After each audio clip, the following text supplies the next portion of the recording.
Salut les amis, j'espère que vous allez bien. Aujourd'hui, on va parler d'Edon Zegrova, la pépite lilloise, qui revient de blessure d'ailleurs, qui a été souvent blessé.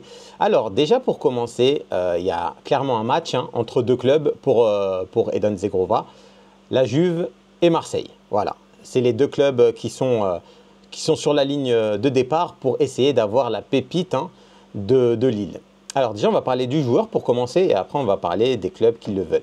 Déjà pour commencer, il a 26 ans, donc c'est l'âge idéal pour un footballeur. Il est technique, il sait provoquer, il est très dangereux.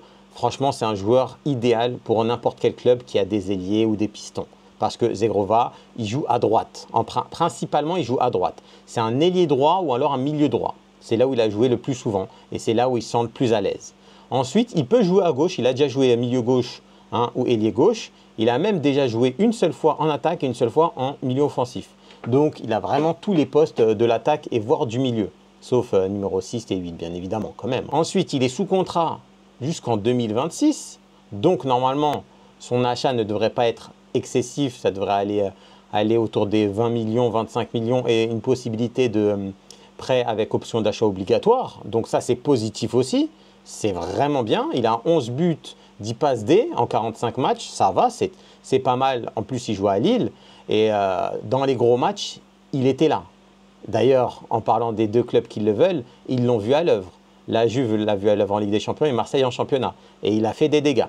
Donc à ce niveau-là, Zegrova, il coche toutes les cases pour être un top player dans un grand club. Et sachant que Lille ne veut pas le faire partir gratuitement et lui ne veut pas prolonger à Lille, c'est bénéf pour tout le monde. Lille doit le vendre cette année, enfin sous 10 jours du coup, et Zegrova veut partir. Donc, les deux camps sont d'accord pour un départ. Donc, il n'y aura pas de problème comme quoi le club ne veut pas qu'il parte, etc., etc.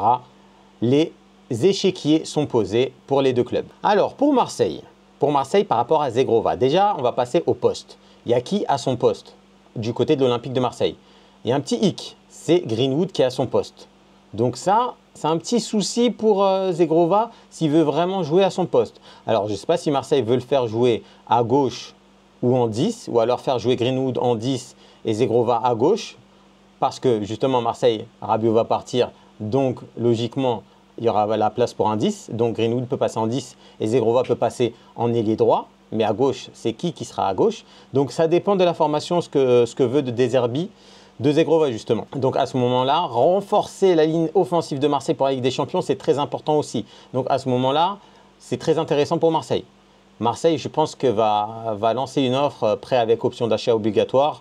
Je pense que c'est la meilleure option pour ne pas trop perdre d'argent et avoir le joueur immédiatement. Mais la Juve est rentrée dans la danse et la Juve commence à prendre de l'avance. La Juve est rentrée en contact directement avec l'agent de Zegrova pour parler du salaire, etc. Donc à ce moment-là, tu prends de l'avance. La Juve dégage Nico Gonzalez, donc ça fera un peu de place dans la masse salariale aussi et avoir du cash pour payer directement Zegrova, et peut-être proposer une meilleure offre que Marseille en termes de prêt avec option d'achat, parce que je pense que les deux clubs vont tenter un prêt avec option d'achat, mais à différents prix. Par exemple, Marseille peut proposer 5 millions plus 15 millions dans un an. Et peut-être la Juve va proposer 10 millions sur cette année et 15 millions après, ou 10 millions. Donc, il faut faire attention aux offres. Les deux clubs sont coude à coude. Là, pour l'instant, c'est la Juve qui a une priorité un peu plus élevée, d'après tous les médias. Donc, attention à Marseille de ne pas trop dormir et rester dans la course, parce que Marseille, maintenant, ils ont des problèmes avec Rove et Rabiot. Donc, il faut attendre qu'ils partent peut-être pour lancer l'achat, alors que la Juve a des fonds pour lancer l'achat immédiatement. Donc, à ce moment-là, c'est dangereux pour Marseille. Attention, c'est un très beau joueur. Mais pour les deux clubs, il y a un petit hic. Les deux clubs jouent la Ligue des Champions. Et Zegrova est un joueur qui se blesse énormément. Et ça peut poser problème. Si tu as un joueur blessé pendant 1, 2, 3 mois, comme Zegrova en fin de saison, ça va être très compliqué pour faire avancer le club en Ligue des Champions, d'autres compétitions. Et là, tu as besoin d'un joueur comme ça pour justement jouer 3, 4 compétitions. Donc à voir. Donc pour conclure, Zegrova est une pépite. Zegrova est un choix excellent pour les deux clubs. Zegrova peut apporter énormément s'il n'est pas blessé.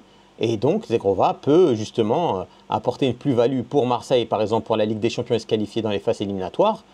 Et pour la Juve, peut-être pour essayer de gagner le titre de Serie A et aller loin en Ligue des Champions. Donc, pour les deux clubs, c'est bénéfique de l'avoir. Sauf blessure, bien évidemment, ça je le répète. Ça dépend des préparateurs physiques, etc., etc. Ça, c'est l'inconnu qui nous le dira. Donc, à ce moment-là, les deux clubs doivent essayer de l'avoir à tout prix. Donc, d'ici là, quand la vidéo sortira, peut-être Zegrova aura déjà choisi, aura déjà signé dans un club. Vous me direz en commentaire. Et dites-moi, quel est le meilleur club pour Edon Zegrova? Qui il doit choisir? Dites-le moi en commentaire. On se retrouve demain pour une nouvelle vidéo.